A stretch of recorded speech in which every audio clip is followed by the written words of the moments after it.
What's going on, guys? I am Journey, and I'm here for a video review.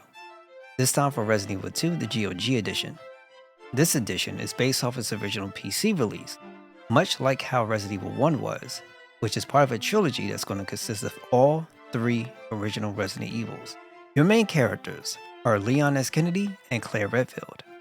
Claire is looking for her brother Chris, and Leon is starting his very first day on the job at the RPD, the Raccoon City Police Department.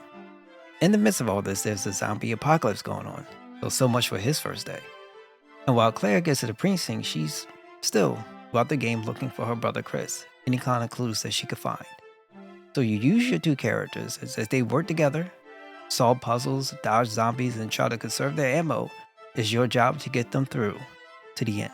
You can play the game however you like. The game, at least the canon of it, is you play Claire first and then Leon second. But you could play however you like. You could do Leon first and then Claire. It's entirely up to you. The game features the same DirectX settings that you can find in the original Resident Evil. The same setup, same structure. You could go in and set that to be the same exact way as you had from Resident Evil 1 that you can find on GOG. And you'll be fine. The game still looks great. It looks amazing. You can run it in 4K. There's a lot that you can do. But don't expect anything more than what's already present. In the original game, you had to work through the game to unlock some additional modes. In this version of the game, those modes are already unlocked from the start, including for Survivor. There's an additional gallery mode so you can check out character models, illustrations, and also movies. So there's enough here for you to sink your teeth into. In addition to these benefits, the game offers increased resolution or better rendering, increased audio quality, which that I'm a little bit iffy on, and better controller support. The audio quality sometimes sounds really good, clean, crisp. Other times it sounds like characters are talking on radios, and is very muddy or distorted in my opinion. They have an option for, say, low quality, standard quality, and a higher quality, but maybe it's because of my ears, but all three qualities to me don't sound as great. You can understand with the low and standard, but higher should sound much better than it does. That's just my 2 cents.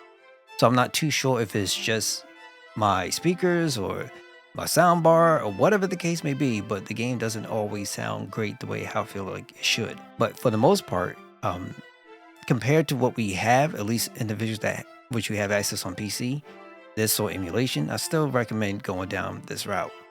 Now, as far as controller support is concerned, if you connect the controller via wire, you're great.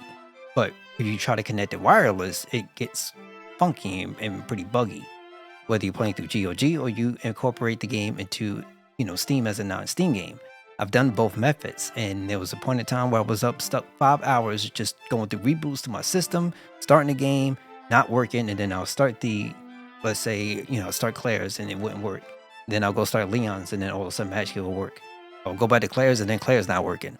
And then, say I quit out and then I turn on my controller, then I turn it back on, and then I go play Leon because I remember Leon's worked and that didn't work. I'll go to Claire's, that didn't work, and I go back to Leon's, didn't work. Reboot, go ahead, go back in, didn't work.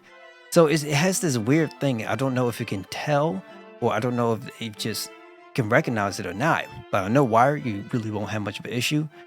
Just recently though, I loaded the game back up and it works. And so I'm not sure exactly what. I don't know if it was a hotfix came in or what, but all I do know is that controller support can get pretty funky. And in those situations, you might want to try to go into, let's say, Steam and configure your controller to be like a mouse and keyboard and just figure out your controls and set everything accordingly. That's one thing I could probably recommend. Also, for your save games, make sure you back those up because you never know. Sometimes those might disappear as well too. I've had that happen to me once. So keep that in mind. Outside of that, the game, I never had it crash on me ever once. And it's been a good, seamless, just buttery smooth experience in my personal opinion. It's just audio is a little funky and the controller support is a little bit wacky on the wireless side. And trust me, it might not happen for everybody. All I know is just happened for me, and that's what I'm reporting on. But overall though, I would say this is definitely a good game to pick up. And all that's left is Resident Evil 3. And that's my number one I'm waiting for. So until then, make sure you guys take care of yourselves and take care of each other. And that's my final thoughts on Resident Evil 2. And I hope to catch you guys on the next one. Until then, take care. See y'all guys on the next one.